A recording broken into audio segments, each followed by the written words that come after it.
So, itong kuha na ito na video during campaign period ito ng PDP laban kasama si Vice President Sara Duterte.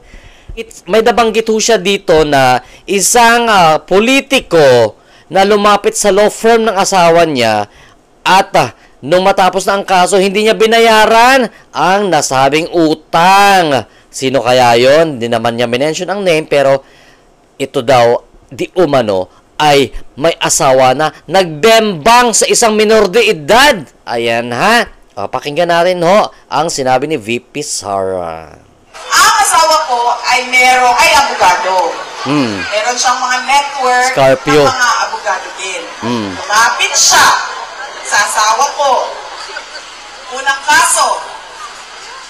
Merong isang kaso na natapos ng mga abogado, pahirapan sa pagbayad sa serbisyo ng abogado. Pangalawang kaso na nilapit niya, ano sinabi? Huwag na yan tanggapin dahil nahihirapan tayong mangolekta ng bayad sa serbisyo natin. Pero binayaran niya. So tinanggap yung pangalawang kaso.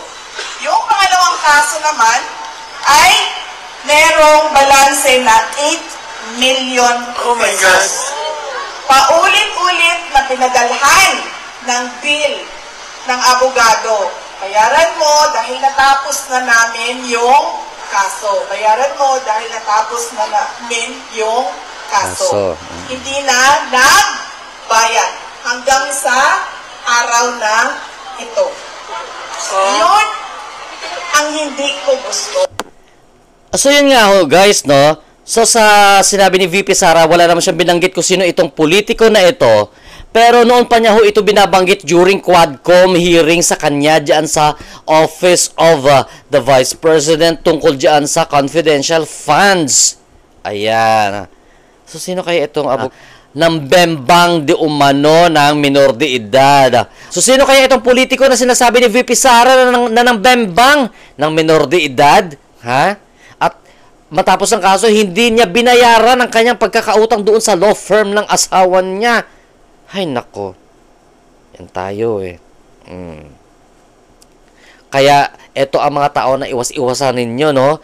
Yung mga ganitong klase na, yung parang doble kare mga pagmumukha nito mga ito. Ha? Kasi, kapag hindi natin piliin ng maigi ang iluluklok natin sa pwesto, ilang taon ho tayong magsisisi at kahit magsisi man tayo araw-araw, andyan na ho sila, napaupo na natin sila sa pwesto at nabigyan na natin sila ng mandato.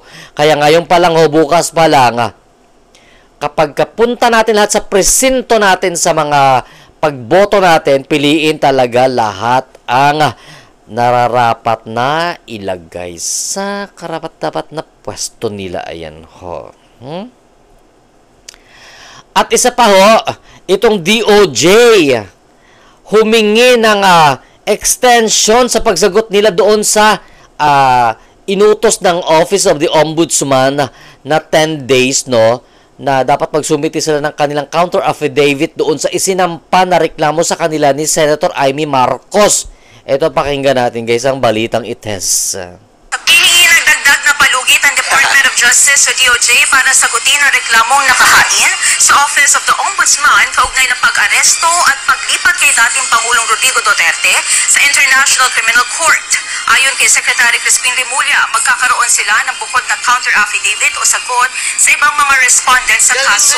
Pero magkakaroon anya sila ng pagkalahatang posisyon upang kwestiyonin ang proseso na ginawa ng Ombudsman. Dagdag pa nito, mahirap din na sumagot sila sa issue ngayon sapagkat mayroong bukod na kasong nakabitin kaugnay nito sa Supreme Court. O, di ba dapat hindi na kayo humingi kasi mga abogado naman kayo?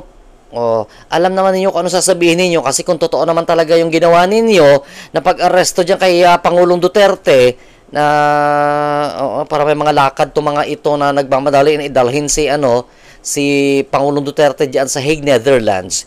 Eh kung aayon naman sa batas ang ginawa ninyo dahil ayon sa inyo, naaayon sa batas lahat ang mga kinilos ninyo at isinagawang pag-aresto sa inilabas na arrest warrant ng ICC. So bakit ngayon parang kulang na kulang sa inyo ang ganong klaseng 10 araw? Bakit? Bakit? Charot. Sa yung 10 araw na binigay, humingi pa kayo ng palugit. Anyari?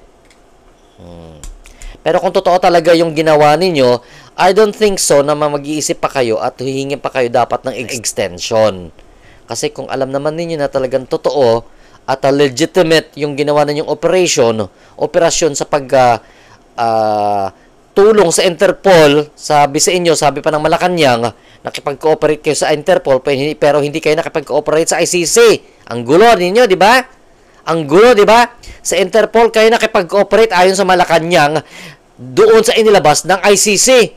Dahil kinikilala ng Malacanang na ang ICC wala ng jurisdiction sa Pilipinas. Pero nakipag-cooperate kayo sa Interpol. Pero ang isinagawang paghuli ng Interpol base doon sa inilabas na arrest warrant ng ICC. Di ba ang gulo? Kung naniniwala talaga ang Malacanang na hindi na wala na sa jurisdiction ng ICC ang Pilipinas, bakit kayo nakipag-cooperate? Di ba? Buti sana kung Interpol yung nagpalabas ng arrest warrant, okay lang, makipag-cooperate kayo sa Interpol. Di ba? Sa Interpol nga kayo nakapag-cooperate for the sake of Interpol. Ngayon, kaso, ang hawak-hawak na arrest warrant ng Interpol galing din sa ICC. Kung saan, pinapaniwalaan ng Malacanang na hindi na miyembro ng ICC ang Pilipinas. Ambot lang. Ewan ko lang, ha? So, ito na muna ang ating pag-uusap, ha? Ingat-ingat kayo bukas sa pagpunta sa mga inyong voting station at piliin talaga ang nararapat na iluklok, ha? Paalaala lang.